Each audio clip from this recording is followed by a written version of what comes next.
We were told we were nuts. At our convention in 1967, when we passed the resolution that said we have to go out and inform the American people about what's happening to us in these slaughterhouses that were called workplaces, that we had to have the right to protect ourselves. And we were told there wasn't a chance that that would happen. Remember for tomorrow while we live today. For every struggle we have won, the price we had to pay. Remember for tomorrow. Tony Mazzocchi was born in 1926 and died on October 5, 2002. Although Mazzocchi dropped out of school at age 16, he was the prototype of the worker intellectual. He embodied the truth that our struggle is for bread and roses, for access to a full, rich life in which workers can develop all their interests and talents. He was a voracious reader. He founded the Alice Hamilton College, produced plays, and organized cultural festivals. Mazzocchi was widely regarded as a visionary who was in the forefront of the labor movement's involvement in the major struggles for social justice in the post-war period. From the civil rights movement and the struggles against nuclear proliferation and the Vietnam War, to the struggle for environmental justice and the movement for occupational health and safety, which he spearheaded. Tony's lifelong conviction was that the objective of our struggle is to set the terms of national political debate around an agenda that expresses the concerns of America's workers.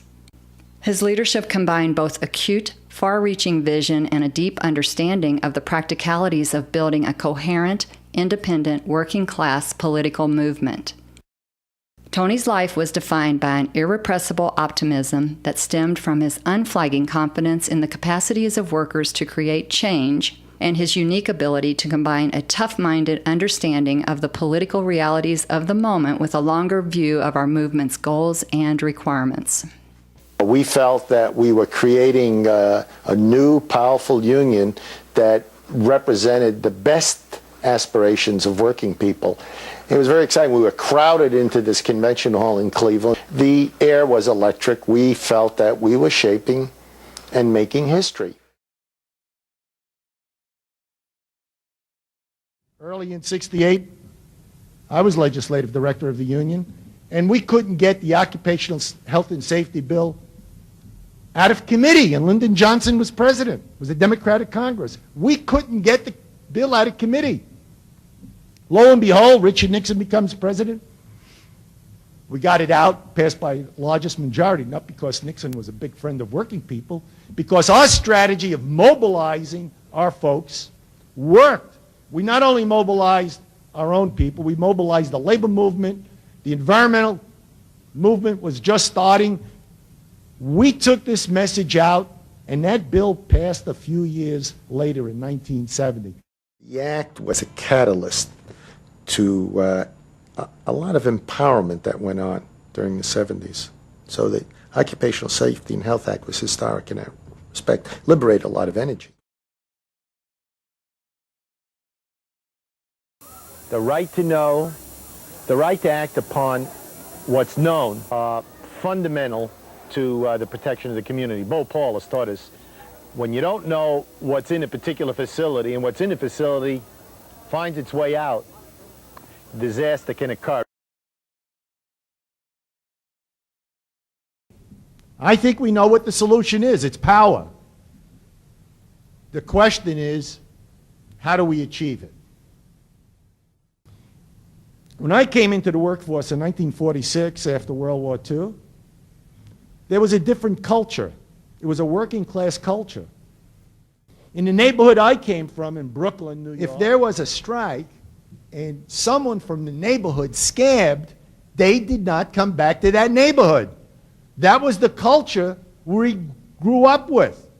It was a working class culture. And you didn't cross a picket line. It was sinful. It was sacrilegious.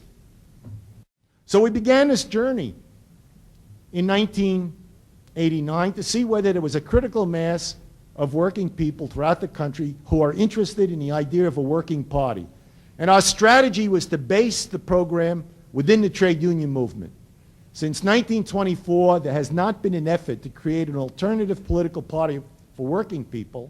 So this effort is an effort to create a political party whose first task is to reshape the consciousness of Americans, to project an agenda that addresses everyone's concerns.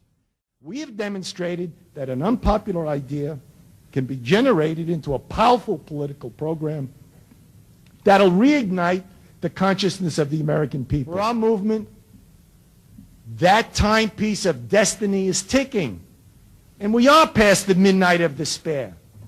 And for our movement, I see a thunderous dawn approaching, and it's exclaiming, this is the moment, this is the moment, this is our moment. Thank you.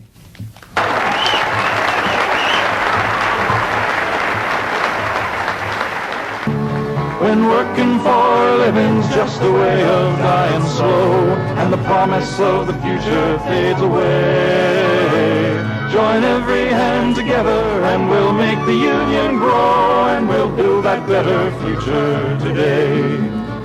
Join every hand together and we'll make the union grow, and we'll build that better future.